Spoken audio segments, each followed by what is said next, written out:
Okay, here we are again reviewing some apps from UI 8. This is a fitness app. That's weird. I'm also mirroring this on the phone, by the way, just to help me a little bit. Ugh, spacing, not ideal.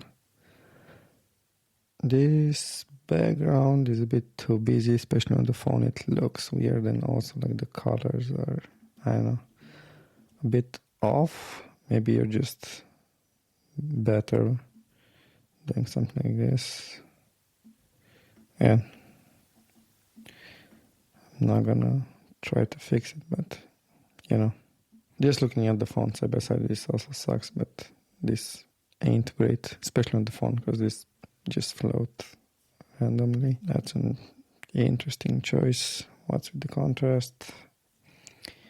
I can already tell, no variables, no nothing. Like this would be super hard to work with. Not super hard, but you'd have to do a bunch of stuff. So lots of contrast issues with the icons and